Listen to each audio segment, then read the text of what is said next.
The streaming giant is all set to begin 2023 with a bang. Another big show is coming to Netflix, which has all the makings to be as big as Money Heist, Stranger Things, or dare we say it, Squid Games even? It's called Kaleidoscope, and it's a Netflix original. It's basically a crime drama with a heist at the center of it. Let's take a look at everything we know about the show so far. First up, when do we get to start watching the show? New year, new Netflix show, folks. The original series is all set to hit the streaming platform on the 1st of January 2023. Now, that's one way to start the year, given that many of us have spent the last 2 New Year's Eves in lockdown and probably watching Netflix too. This doesn't seem like a bad idea. Kaleidoscope will be released exclusively on the streaming network on Sunday, the 1st of January at 12 a.m. Pacific time. Now, the show is unlike any other crime spree show we've probably seen before. And if you've seen the trailer, you know what we're talking about. It's formatted as an anthology and will only have 8 episodes.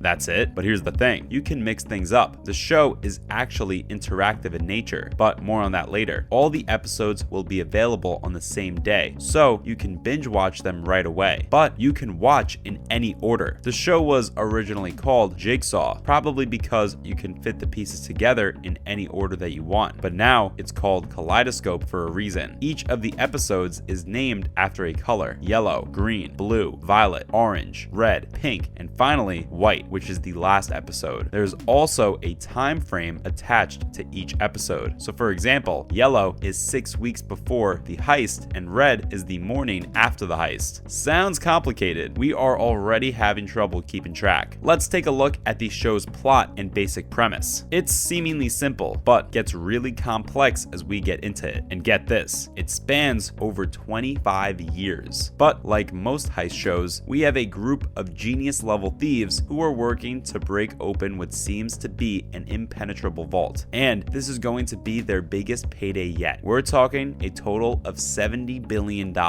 Obviously, it's not going to be a walk in the park. The crew will have to get through the world's most extraordinary security, not to mention the FBI. It starts 24 years before the heist takes place and continues for a year after it has taken place. The event itself is set in 2012, which is around the time that Hurricane Sandy took place. So, just like Money Heist, we're going to see a lot of back and forth in terms of the time sequence. That said, it'll be interesting to see how the fluid order of viewing will affect the timeline of the story. Up next, how exactly are we going to watch Kaleidoscope? Okay, besides the basic detail that the show is available for viewing exclusively on Netflix, we're talking about the chronological order in which we're going to watch the show. The crime anthology has just 8 episodes, and you won't be watching them in sequential order. So we can throw out the traditional narrative structure of the beginning, middle, and end of the story. Each one of us will have a uniquely immersive experience of the show. Now, we're not too good at mathematical calculations, but there's thousands of ways in which any viewer could choose to watch these 8 episodes. So basically, depending on where exactly you choose to enter the story, you'll have a different experience of how it unfolds. Viewers will be given the opportunity to choose in which order they view the episodes in Netflix's Kaleidoscope, which is loosely inspired by true events that might have occurred during Hurricane Sandy. This really opens up many different ways in which we can interpret the series of events. The star of the show, Giancarlo Esposito, thinks that people will want to rewatch the episodes to figure out all the clues they might have missed. Coming up, let's go into a bit of detail about how the experience will be different for all of us. The most unique thing about the show is its narrative structure. It really shatters the mold of how we thought stories could be told. Like a true postmodern media text, each viewer will be able to pick his or her own adventure by watching the 8 episodes in any order that they want. The thriller series is created as a non-linear story, and no matter what order of episodes you watch will tie back to the finale. And that's the only episode you need to watch in chronological order, the last one. Remember Netflix's earlier interactive film, Black Mirror Bandersnatch? At first, we thought it would be like that, but it's really not. And if anything at all, it's definitely a different way to tell an action crime story. This is definitely going to set the bar very high for other action thrillers to follow. Meanwhile, the trailer is pretty cool too. The official trailer for the show dropped recently on the 13th of December. It highlights the line 7 billion ways to solve a crime. This mostly indicates the non-linear story of the series. Also, is is a number of possible combinations in which we could watch the show. The 2.5-minute trailer takes us through the series plot. It introduces the Gang of Thieves, who are led by Leo Papp as they plan on breaking into the world's most secure vault. The trailer packs a pretty heavy punch. There are lots of explosions and adrenaline pumping with several back-to-back action sequences. The trailer also teases that while Kaleidoscope is basically a heist thriller, it's also a story of revenge. It seems that the protagonist, Leo, had been betrayed by Robert Salas, the vault's security expert. Clearly, it's now time for payback. Now, let's take a look at who's on the cast. Speaking of Leo and Salas, let's take a look at the cast and characters of the show. The leader of the pack is Leo Papp, played by Giancarlo Esposito. He's the leader of the heist crew who's been in the business for some time now. He's one of those who are super smart, intense, and driven. He's got the precision of an engineer and has a sharp eye for detail. Reminds us of the professor from Money Heist. Paz Vega plays Ava Mercer, a lawyer with somewhat questionable morals, but she is fiercely loyal to her clients. She has a reputation for being powerful and convincing both inside and outside the courtroom. Rufus Sewell plays the antagonist, Roger Salas. He used to be a thief himself and now works in a security company. He's one of those who just won't give up and has the ability to manipulate people for his own good. Remind you of Grandia? Tati Gabrielle plays a member of the heist crew called Hannah Kim. She plays across high-stakes finance scams and even low-level crimes. She's a bit of a chameleon, adapting to any adversities that come her way. Peter Mark Kendall plays the charming Stan Loomis. He's a small-time smuggler and a true romantic at heart. He has a passion for all the good things in life and is not afraid to go after them. Already sounds like he's going to be our favorite character of the show. Also on the cast is Rosaline Elbay as Judy Goodwin, who's the explosive experts of the crew. Jai Courtney is Bob Goodwin, the gang's safecracker. And there's Neosha Noor as Nazan Abbasi, an FBI agent and the crew's primary nemesis, who threatens to bring the whole plan crashing down. Up next, who is the team behind this creative show? The show is created by Eric Garcia, who is an American novelist, screenwriter, and producer. He's best known for his books, Matchstick Men and Repo Men, also known as The Repossession Mambo. Both of these books were made into popular films of the same names. Garcia also wrote the Anonymous Rex book series. One of them was turned into a Sci-Fi Channel series. He both produced and wrote the series. His filmography includes the 2019 thriller film Strange But True, in which Amy Ryan is the lead role. Garcia has also written some of the episodes. The others are written by Garrett Lerner of Smallville, Kate Barno of True Blood, Kaylin Egan, Ning Zhao, and the screenwriting duo Evan Endicott and Josh Stoddard of Betas. The action drama is produced by Scott Free Productions and Automatic Entertainment, with Ridley Scott and Garcia working as executive producers, alongside David W. Zucker, Jordan Sheehan, Fred Berger, Brian Kavanaugh Jones, Justin Levy, and Russell Fine. Various episodes of the show are directed by different directors, including Jose Padilla of Narcos, Everardo Gout of Mars, Merzi Almas of The Sandman, and Robert Townsend of Black Lightning. Lastly, the story is actually based on real-life events. A real-life heist? Well, not really, but it takes inspiration from a true event during Hurricane Sandy. When one of the strongest hurricanes in recorded history hit New York City, it seems that about $70 billion worth of bonds went missing from downtown Manhattan. Isn't that just wild? After Hurricane Sandy, all these bonds got flooded in the basement of the Depository Trust and Clearing Corporation. That's a large clearing company that's actually owned by a bunch of the biggest banks in the world. And that, to the show's creator, seemed like the perfect cover-up for a robbery of epic proportions. The crime drama basically fictionalizes this particular event and tries to tell the story of the biggest heist ever attempted. And there are the usual themes of retribution, loyalties, and relationships that we've come to expect from a heist show, not to mention the complex schemes that are emblematic of the genre. So the city deals with a natural disaster of apocalyptic proportions. A crew of skilled robbers is about to rob the city. They plan to get into the safest vault in the city that's just sitting there with these billions of dollars in cash. But of course, it's not as easy as it seems. Not gonna lie, we're getting some very strong Money Heist vibes. That's a wrap for this video. Are you going to be watching Kaleidoscope? Let us know in the comments below. Make sure to give this video a thumbs up and subscribe to our channel for more videos like this. See you in the next one.